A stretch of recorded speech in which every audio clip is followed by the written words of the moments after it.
Hello, everyone. Welcome to one more episode of the Athletic School podcast. Today, we have a guest speaker that he won the gold medal in 1992 and 1996, and now he is the head coach at Ohio State for gymnastics. So thanks so much, Rustam. It's a pleasure to have you here, and I hope you can share with us a little bit of your experience. Thank you for having me, guys. Again, I'm gonna try to be as brief as possible, but the way I like to talk to the people, it's more open conversation. Yeah. So you feel free to stop if you have any questions. So then I'll try to do my best. Okay. For sure. And also we have here Gustavo. He's not new in the podcast, but thanks for joining us again, Gustavo. No problem at all. My pleasure to be here. Yeah, so to begin with, like I wanna know how you start with gymnastics. What made you start with gymnastics? Did you try any other sports when you were younger, or you just fell in love with that and now you took your career to that side? No, I mean, first of all, I was born in a Soviet Union, in a country where it's not exist anymore. So at that time, if you know a little bit history, how they pick the kids for any sport, the coaches usually come to the kindergarten when you're like 5-6 years old, and they looking how you behave, and they pick and recommend to the parents to bring their kids to the different sports. In my case, it was a little bit different. I was not very healthy child, and some of my friends, friends of my parents, somebody recommended, why you not just to put your child in one of the sports so that he can get more active and he's going to feel better. So, and one of those sports, it was a gymnastic gym. So about 5.5, 6 years old, that's when my parents brought me to the gym.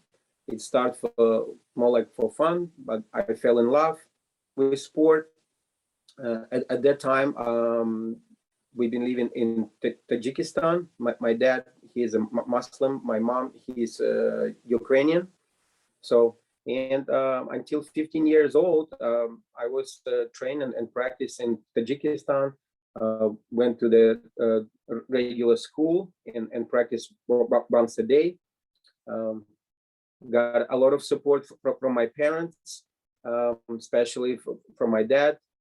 Both of them is work at the silk factory. My dad was playing soccer for this factory, but and over the weekends, so he built me outside of our apartment, like a backyard or whatever you call it, little mushroom. He put some rings and a little high bar between the trees, so I can stretch, do the conditioning, so exercise on my days off.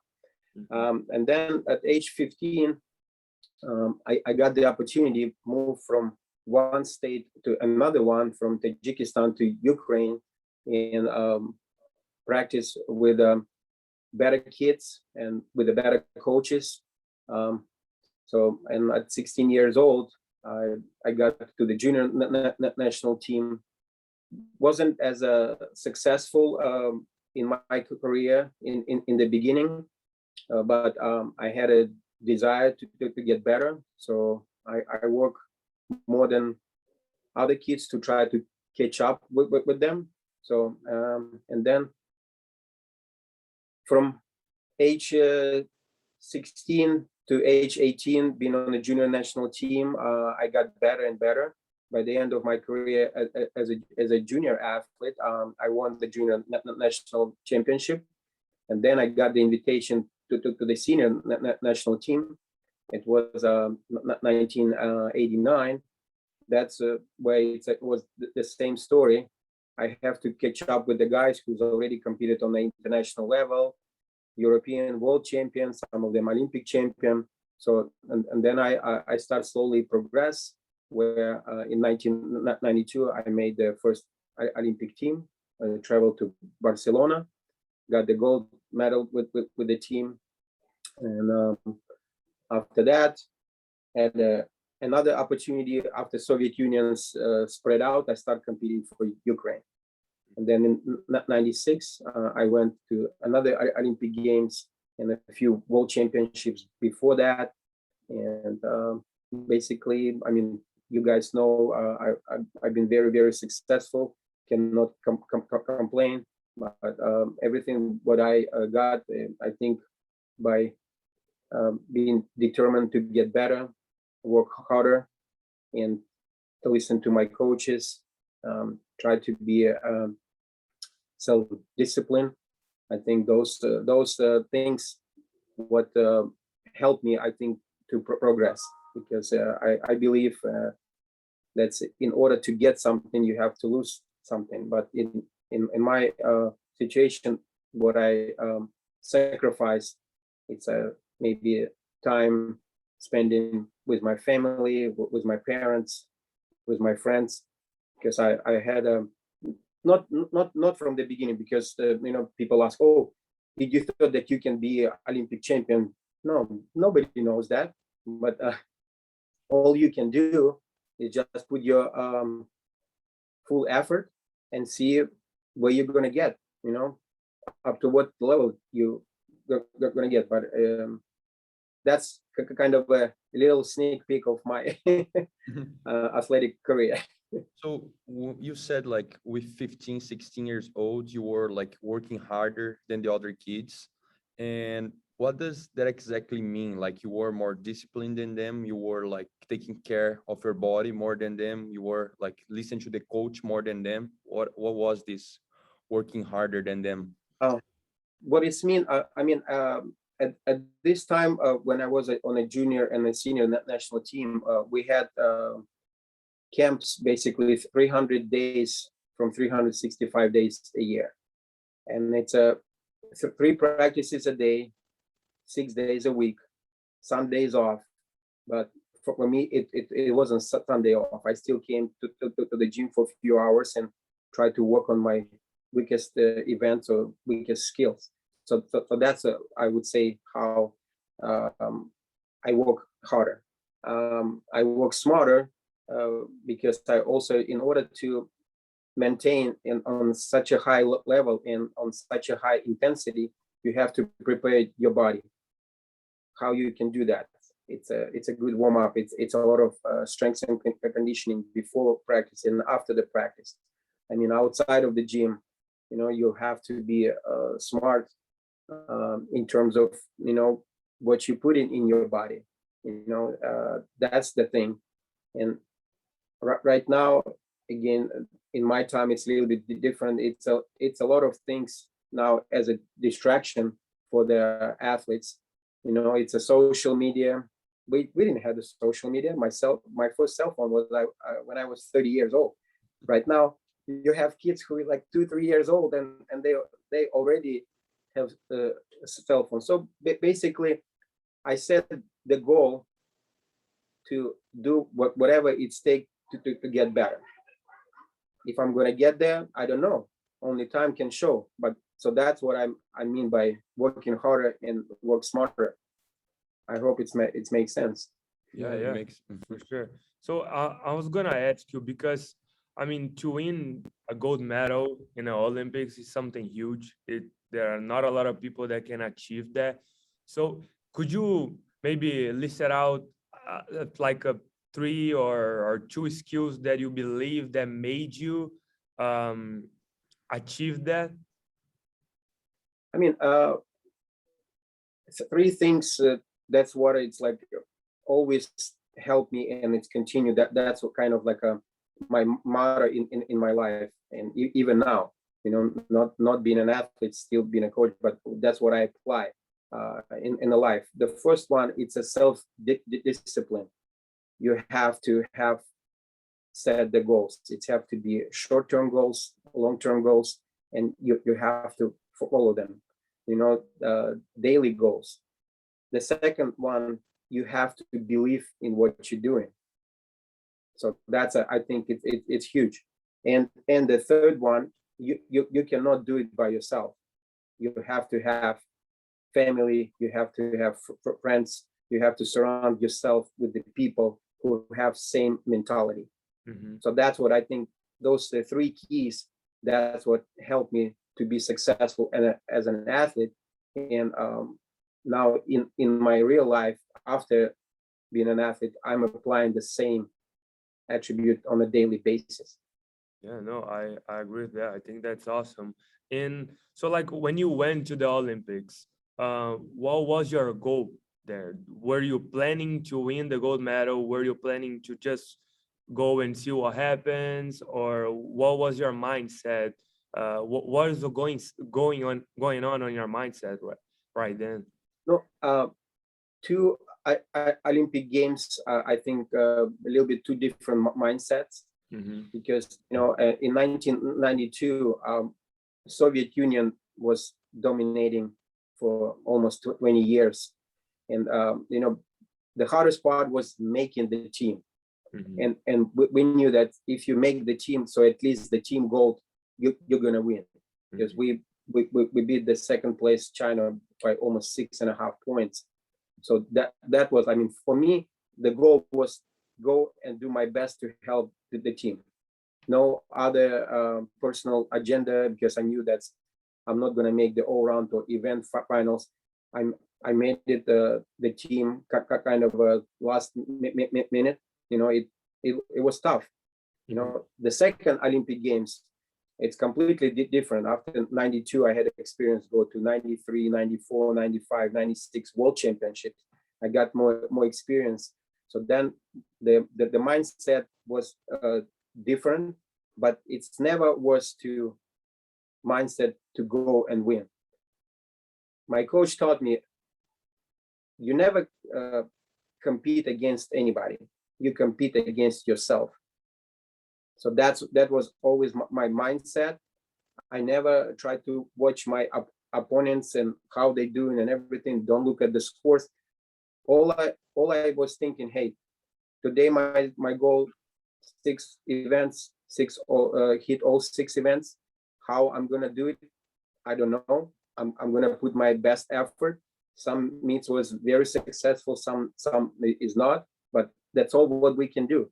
We don't have control of the scores, how the judges going to give you what.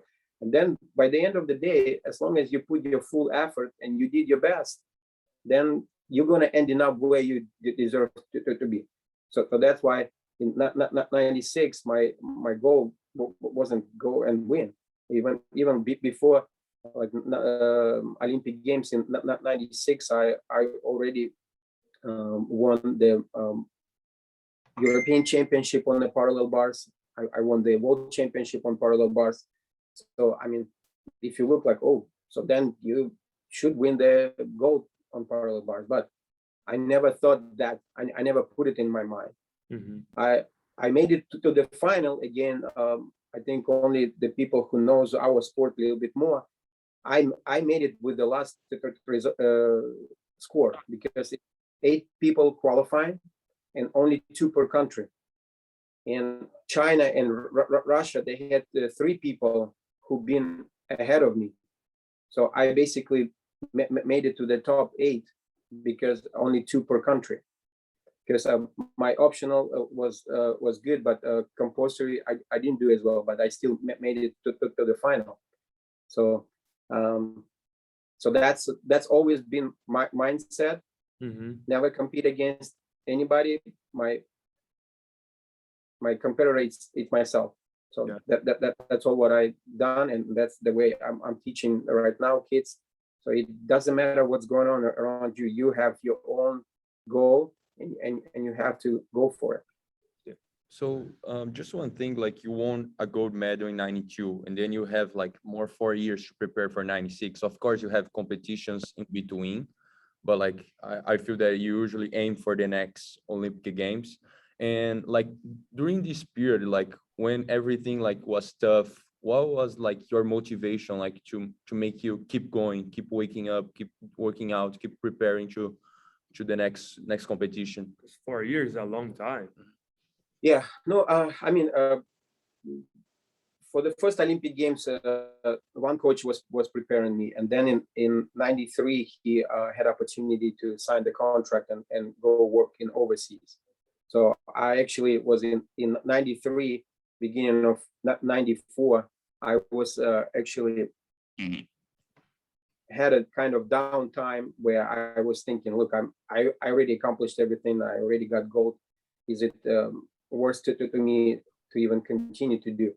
But thanks to one of my friends who later become my coach for next Olympic Games, so he convinced me to stay in, and I'm also the person who I have to do for somebody, for the family, for the coach, for the country. So I couldn't do it for myself. And I think that was my biggest motivation. When I'm going to the gym, I have to salute to somebody. I have to show. Some guys can go to the gym by themselves and they can motivate themselves and do. I wasn't that person. So that's what it is. 93 wasn't one of my, I wouldn't say worst years, but not great year. 94 was a little bit better. 95 is a little bit better, but 96, that was my very, very successful year. So again, by the end of the day, so much you can do, but again, as long as I put my effort 100%, that's always matter. So that's why every day to waking up and know that hey, I'm gonna do for my family, I'm gonna do it for my coach, I'm gonna do it for my country. So that's what was on my mind. I know, and I like what you said, because sometimes we think about winning all the time, and we kind of create that pressure on us to win, and it becomes harder to win, but it's like you said, like, I'm gonna go there, I'm gonna put my full effort, and whatever it comes, and like, I cannot control how the other people will do, but I can control how I will do. So I really like that, and I feel like it's even easier to end up winning in the long term. Yeah, And it's guys, again, when people look at you and saying, oh, but you're Olympic champion, but what that mean? I'm still a human being. I still had my down times, and I had from 1995 World Championship, where on parallel bars everybody was expecting me a medal, but I ended up fourth, just because my start value was 110 lower than anybody else.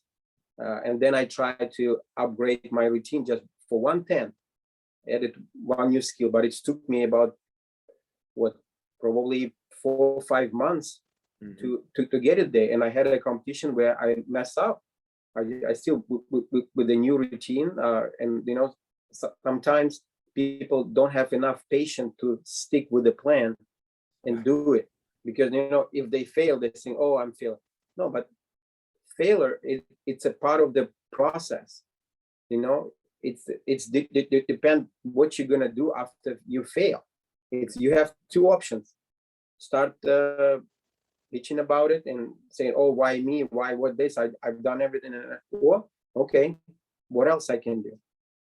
Maybe I didn't do enough, I need to do more, and have to continue to push it. So that's, I think, right now generation, they don't have patience. They want everything like on a social media and everything, all the information instantly, and they think that's the results in athletics is coming instantly. No, it's not. It's taking time, and sometimes it's taking longer, but I believe the longer you spend time learning something and perfecting something, then longer you're gonna keep it. Your body have a muscle memory, and it's gonna keep it way longer. Other than if you learn something quick, you can lose some same way very quick. So that's what I think it should motivate kids. It doesn't matter what sport, what you're trying to perfect, just stick it. And again, self-discipline, and you have to believe. That's the thing. If you're losing that, then it's getting harder. And again, people who around you, that's also it's really important. Environment around you, it's really important. For sure, for sure. And I saw an interview that you were talking about 1996 and how it was different one Olympic from the other. And you mentioned about being a leader in 1996 because you had a little bit of more experience and stuff. So about being a leader, it was something that you already was a leader before, or it was something that you learned to how to become a leader. And also nowadays you are a coach. How Play leadership. yeah, how to apply that leadership to your life, you know? Is it something that you already had, or is something that you learned? I don't think so that it's like you're born a leader. Mhm. I think it's a process, and it's a process which never stops. I believe nobody knows everything, but that's why I'm talking about the team. When you, again, I'm not by myself. I have right now 2 assistant coaches. I have support staff. So it's way better to surround yourself with the people who have a also different point of view, because you don't want to have people who is always going to be agree with you. You want to have a people who are going to point your weaknesses and help you to be better. So that's the thing in a leadership. You cannot do it by yourself. It's a collective effort, and that's what again I'm continuing to learn on a daily basis. You know, trying to read more books, try to talk to other coaches in the different sports, how they apply it. You know, no, the leadership, it's not just, oh, it's given it to you. I think you have to continuously work during the whole your life. Mhm. Yeah. No, and now as a coach nowadays, how do you pass all these lessons to your athletes? Like, how is your like your daily life as a coach? Like, do you guys, I don't know, in training sessions, you try to motivate them there, or do you guys have meetings outside training sessions? Like, what kind of stuff are you doing to kind of share all these ideas that you have? No, I mean, we have our coaches weekly meetings. We also have annual meetings with each athlete in person. Also, after each week, we're talking about what's happening in the gym, how we're following our schedule, are we hitting our goals. You know, it's a process with some kids. I'm talking, I wouldn't say every day, but you know, with some of them more often, with some of them less, because all the kids is different. Some kids need motivation on a daily basis. Some kids, hey, they got the motivation, they know what to do. They just check in with you, hey coach, can you look at my turn? Some kids trying to show almost every turn. Everybody's different. The main thing is, you know, we cannot compare ourselves with the kids who is right now. You know, we cannot, hey, go do what I've done and you're gonna be successful. We tell them, we share them our experiences, but we have to find, each kid is unique, and you need to find this button, what's make him excited, what's ticking for him. For one kid, it could be a little bit, hey, come on, chop chop, let's go, and it's enough. Some kid, you need to maybe have a little bit longer conversation and explain, hey, you're doing this, but you can be better. How often you taking a turns? How much do you rest? What you're doing outside of the gym? Hey, because our athletes, they full-time students, so they still have to go to classes. They still have to go to do their homework, make assignments. So it's a full-time job, you know. And on the top of that, they have 3-4 hours, 5-6 days a week practices. So it's not easy, but again, it's coming to a couple of things: self-discipline, communication. So I would say when I'm recruiting athletes, the first thing the rule number one, it's a communication. It doesn't matter in the gym, outside of the gym, your personal life. As long as I know what's happening, I can help you. We're here to serve you, to help you to become the best version of yourself. That's my mission. That's not my mission. Just, hey, we're gonna win. We're gonna win conferences and NCAA championship. No, my goal as a coach, as a leader, to make sure that the kids is coming here, they have a great experience, they grow up as a human beings, so they prepare for the real life. And that's what I'm getting more excited and happy if by the end of the day I taught those kids some lessons what's going to help them for the rest of their life. My mission is accomplished. Because look, you guys know, you're athletes, you're not gonna play the sport what you're playing for the rest of your life, unless you're playing golf, maybe, you know. So in our sport, you know, the window of opportunity is very short. And when the kids is especially the guys, we start picking up at age 17, 18, and that's the time when they're in college. So if you not utilize those 4 or 5 years when you're in college and try to grow as an athlete, then it's going to be hard. Unless you one of those unique people who we have, like one of my teammates from Soviet Union, Oksana Chusovitina, who competed at the 8 Olympic Games. She's 45, 46 years old.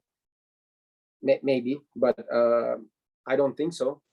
So that's why you have to, you know, learn. And I know that's our sport, and any sport, collegiate sport, it's teach you how to be self-disciplined, how self-control. You know, you guys working hard, you have to be very organized. So that's why when the biggest companies trying to recruit people for their job, they're looking for the student athletes. If you did well as a student athlete, so then I think you prepare for the life. Because, you know, the pressure, it's big, but again, you can create your own pressure, which you shouldn't. You have to focus on the things you have control. Other than that, you don't have control, and you shouldn't even worry about it.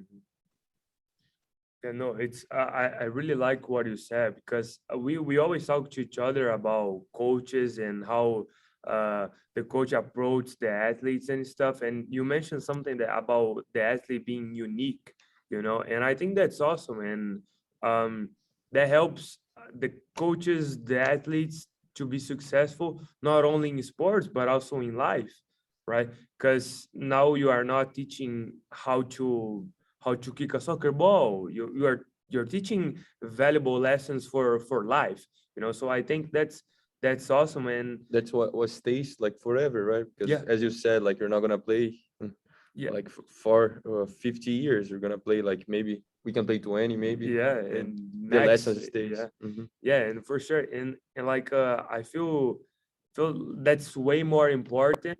And it's, I feel like many athletes, they succeed when they have a coach like you were mentioning, you know. Because if you have a coach that is yelling at you, screaming at you all the time, I don't feel that's a good environment. And I feel like people can perform better if they are relaxed, you know. So it's just like you said. So yeah, that's awesome. Yeah. Moving for Yeah, our just moving forward. We have our last question that we always ask for our guest speakers is how you define success. You see, that's the thing.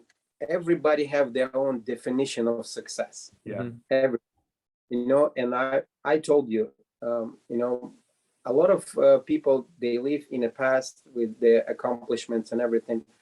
I live with the present and with the future. So my definition of success as right now, be the best version of myself and be a servant for the people who are around me, or is it a coaching staff, or is it supporting staff, or my student athletes, my family. I am here to help. As long as somebody need my help and I can do that, I'm highly motivated. I think when the person don't have to pass the experience, then I mean it's way harder. So that's what make me like motivate me on a daily basis to wake up and go and do my job, because I love it, because I see that I can impact people's life. I can help them to be better, and I hope that they will pass it later to somebody else. So that's why, I mean, for me, be successful. I think it's all about helping people around you. So that's my success. If I help one person a day, that's 365 people a year. So that's a lot. But I think I can help more than one. We have 20 kids on the team, and we're doing the clinics, we're doing the camps. So I think you don't even imagine how just a simple words of encouragement, or tell the kid, hey, you can do that, you can be better than that. It's good, and for some people it's changing their life. I don't remember when it was at one of the summer camps when I went to teach the kids gymnastics. I saw the kid, and I think he was like 15, 16 years old. And I was asking, hey, what's your goals? And he's like, oh, I'm just doing gymnastics. And I'm like, are you planning to go to college? And he's like, I don't know. So I told him, I think you should. And then 4 or 5 years later, I got the card in the mail, and it was from the University of Iowa. And the kid, he said, you might don't remember me, but at one of the summer camps, you told me that I can be a college athlete, and I took your advice. I went to college, I finished college, and I'm very grateful for that. See, so that's what it's made my day. And it's like that's all what it's take. Sometimes we think, oh, we need to do this to help. No, it could be little thing, but for some people it's a make a huge impact. So yeah, and I love that, because we kind of study successful people. We do that sometimes, and most of them, they say that it was like one quote, one person that told them to do something that kind of changed something in their head, that made them successful, that made them like really going after what they want. And it kind of goes in the same line in what you were saying about success, because it's that small word that I think you can do it. I think you should do that. I think you are capable of achieving that. And that kind of changed like the perspective. People's life. Yeah, for sure. That's awesome. Yeah. Rustam, thank you so much for joining us. It was a pleasure to talk with you. I'm glad that I could reach you all, and that was awesome. Thanks for all the lessons, all the good quotes that you gave us. And yeah, thanks so much. I hope you're the best. And yeah, thanks for being part of the athletic school. You're welcome, guys. Anytime. I wish you all the best in your personal life, in your career, whatever you're planning. Okay. Yeah. All right. Thank you so much. Thank you.